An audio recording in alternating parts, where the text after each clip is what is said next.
یہ حامد میر ہے نا آپ کے، میں آپ ریکارڈ پہ اتارنا چاہتا ہوں، یہ اینکر ہیں آپ کے، چلیں آپ مکر جائیں، بڑا مشہور ایک معتبر آواز ہے صحافت کی، ان کی جو نانی تھی وہ بارڈر کراتے لاپتہ ہوئی، اس کے بعد نہیں ملی۔ سابق وزیر دفاع اور مسلم لیگ نون کے مرکزی رہنما خواجہ آصف نے قومی اسمبلی میں وزیر اعظم کی کشمیر پالیسی پر تنقید کرتے ہوئے یہ انکشاف کیا کہ سینئر صحافی اور اینکر پرسن حامد میر کی نانی سن 1948 میں بارڈر کراس کرتے ہوئے لاپتہ ہوئیں اور آج دن تک ان کا سراغ نہیں مل پایا۔ تاہم اپنی نانی محترمہ کے حوالے سے حامد میر نے اصل حقائق اپنے کالم میں بیان کیے ہیں، جو کہ روزنامہ جنگ میں شائع ہوا۔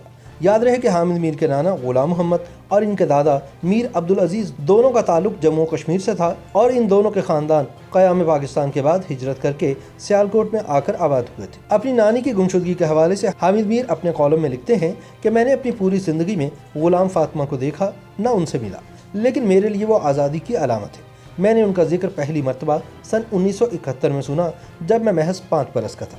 میں کسی کے ہلکے ہلکے رونے کی آواز سے نصف شب کو جاگ گیا اور مجھے یہ اندازہ ہوا کہ دراصل میری والدہ رو رہی تھی۔ تب میرے والد پروفیسر وارث میر سابق مشرقی پاکستان اور موجودہ بنگلہ دیش کے خیر سگالی دورے پر ڈھاکہ میں تھے۔ میں نے سوچا کہ غالباً میری والدہ میرے والد کی کمی محسوس کر رہی تھی، لہٰذا میں چھلانگ لگا کر ان کے بستر میں پہنچ گیا اور اپنے ننھے بازوؤں سے لپٹا لیا۔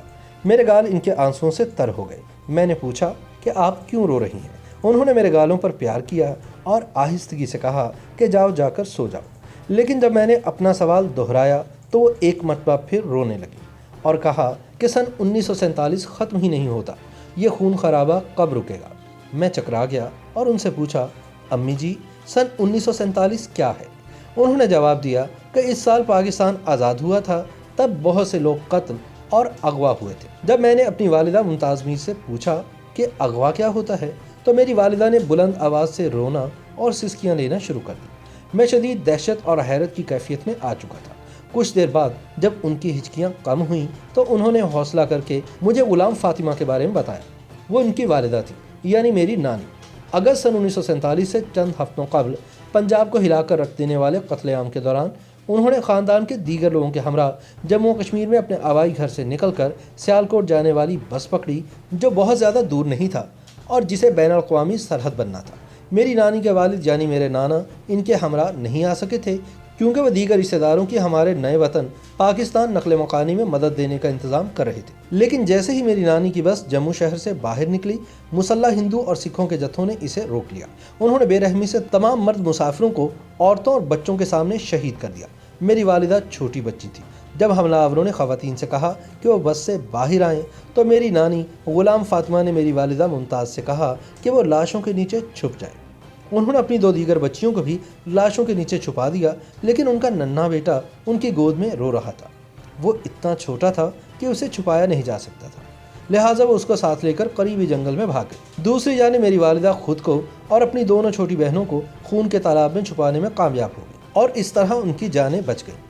بعد ازاں زندہ بچ کر پاکستان پہنچ جانے والی میری والدہ کے ایک رشتہ دار نے انہیں بتایا کہ انہوں نے آخری مرتبہ غلام فاطمہ کو اپنے دائیں ہاتھ میں ایک چھڑی اور بائیں ہاتھ میں چھوٹے بچے کو پکڑ کر حملہ آوروں سے لڑتے ہوئے دیکھا تھا، لیکن پھر ان پر قابو پا لیا گیا اور حملہ آور انہیں گھسیٹتے ہوئے لے گئے۔ حامد میر اپنے کالم میں لکھتے ہیں کہ میں کبھی بھی اپنے ذہن سے اپنی نانی کی کہانی کو کھرچ نہ پایا۔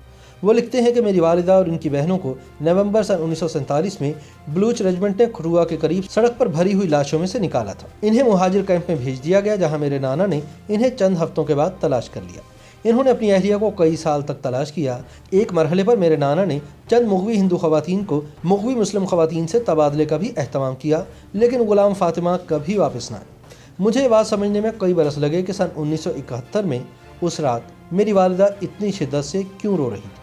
وہ مشرقی پاکستان میں فوجی آپریشن کے دوران قتل اور اغوا کی کہانیاں سن چکی تھیں، جس سے وہ دردناک یادیں پھر عود کر آئیں، جنہیں وہ اس وقت سے دبانے کی کوشش کر رہی تھیں جب وہ بچی تھی۔ میں اپنی ماں کے بہت قریب تھا۔ میں اپنی والدہ کے ساتھ ان متعدد صوفیوں کے مزاروں پر جایا کرتا تھا، جہاں جا کر وہ اپنی لاپتہ والدہ اور بھائی کی واپسی کے لیے بہت اخلاص سے دعائیں کیا کرتی تھی، لہٰذا مجھے لاپتہ افراد کا دکھ ان کے ورثے میں ملا ہے۔ جب بینظیر بھٹو سن 1988 میں پاکستان کی وزیر اعظم بنی تو میری والدہ نے مجھ سے پوچھا کیا وہ میری والدہ اور بھائی کو تلاش کرنے میں مدد کر سکتی ہیں۔ وہ اپنی والدہ کے حوالے سے کبھی نا امید نہ ہوئیں، ایک مرتبہ انہوں نے مجھے بتایا کہ سن 1947 میں ہندو اور سکھوں نے مسلم خواتین اور مسلمانوں نے ہندو اور سکھ خواتین کو اغوا کیا۔ دونوں جانب برے لوگ تھے لیکن اچھے لوگ بھی تھے۔ ہر سال یوم آزادی پر میری والدہ غریبوں میں خوراک اور پیسے تقسیم کیا کرتی تھیں۔ آزادی کا مطلب امن اور ہم آہنگی ہوتا ہے، لیکن میری والدہ کے لیے دکھ کبھی ختم نہیں ہوا۔ ان کا انتقال سن 1993 میں ہوا۔ ان کے پاس اپنی والدہ غلام فاطمہ کی ایک بلیک اینڈ وائٹ تصویر تھی۔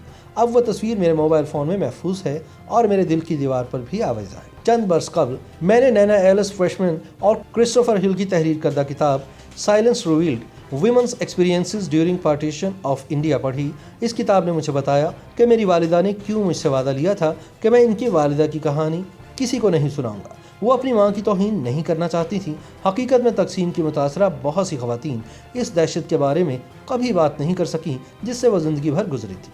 زیادہ تر ایسی خواتین جو اغوا ہوئی تھیں انہیں بے آسرا چھوڑ دیا گیا تھا۔ ان کے خاندان محض اس وجہ سے ان کی واپسی کے خواہش مند نہیں تھے کہ ان کی پامال شدہ عزت کی موجودگی ان کے لیے باعث شرم تھی۔ بھارت اور پاکستان کی حکومتوں کے مابین سن 1949 میں ایک معاہدہ ہوا کہ اغوا شدہ افراد کو بازیاب کروایا جائے، لیکن اس معاہدے پر عمل نہ ہو سکا۔ میں کسی طرح اپنی والدہ کے اپنی لاپتہ ماں کے لیے نکلنے والے آنسوؤں کو نہیں بھول سکتا۔ میرے لیے آزادی میری نانی غلام فاطمہ اور ان کی طرح کی ہزاروں خواتین کی دی گئی قربانیوں کی یاد دہانی ہے۔ یہ تمام خواتین صرف امن سے رہنے کی خواہش مند تھیں، لیکن بے رحمانہ حقیقت یہ ہے کہ ان کی پے در پے نسلیں اب بھی اس ناقابل حصول احساس کی تلاش میں ہیں۔ جب بھی یوم آزادی آتا ہے تو میں غلام فاطمہ کے بارے میں سوچتا ہوں جنہیں سن 1947 میں اغوا کر لیا گیا تھا۔ میں پوچھنا چاہتا ہوں کہ یہ کون حکمران ہیں جنہوں نے میری آزادی کو اغوا کر لیا ہے اور اسے خول میں تبدیل کر دیا ہے۔ بلا شبہ آزاد ہونا ایک بڑی کامیابی ہے، لیکن ہم نے اس آزادی کو ایٹم بم بنانے کے لیے استعمال کیا اور جس کا ہم ایک دوسرے کی جانب اشارہ کرتے رہتے ہیں۔ آزادی کا مطلب بمشکل ہی ترقی، افزائش اور ہر آنکھ سے آنسو پہنچنا رہا ہے، جس کا ہم سے سن 1947 میں وعدہ کیا گیا تھا۔ زیادہ تر آزادی اشرافیہ تک محدود ہے۔ ایک بڑی اکثریت اب بھی غربت اور بیماریوں کی غلام ہے۔ آج بھی لاکھوں غلام فاطمہ ایسی ہیں جو اپنے دل کی بات آزادی سے نہیں کر سکتی۔ ہم یوم آزادی پر گاندھی اور قائد اعظم کی بات کرتے ہیں۔ یہ دونوں چاہتے تھے کہ ہم ایک دوسرے کے ساتھ تحمل سے رہیں، لیکن سچ تو یہ ہے کہ ہم روز بروز ایک دوسرے کے لیے انتہائی ناقابل برداشت ہوتے جا رہے ہیں۔ آئیے ان ہزاروں غلام فاطمہ کے بارے میں بات کرتے ہیں جنہیں سن 1947 میں دونوں جانب اغوا، قتل اور بے حرمت کیا گیا۔ آئیے ان عام افراد کے لیے یادگاریں بنائیں جنہوں نے مصائب سہے اور اپنی زندگی کی صورت میں اس کی قیمت ادا کی۔ آئیے تقسیم کے دکھ درد کو قبول کر لیں۔ آئیے یہ سمجھ لیں کہ ہمیں بطور پڑوسی ایک دوسرے کے ساتھ رہتے رہنا ہے۔ آئیے ہم یہ سوال کریں کہ سن 1947 میں شروع ہونے والی خون ریزی ختم کیوں نہیں ہوتی؟ ہماری قسمت میں کیوں تشدد اور دکھ کے چکر کو دہراتے رہنا ہی لکھا ہے؟ امن سن 1947 سے کیوں لاپتہ ہے؟ حقیقی آزادی اس وقت ملے گی جب ہم ان تمام سوالات کے جوابات حاصل کر لیں گے۔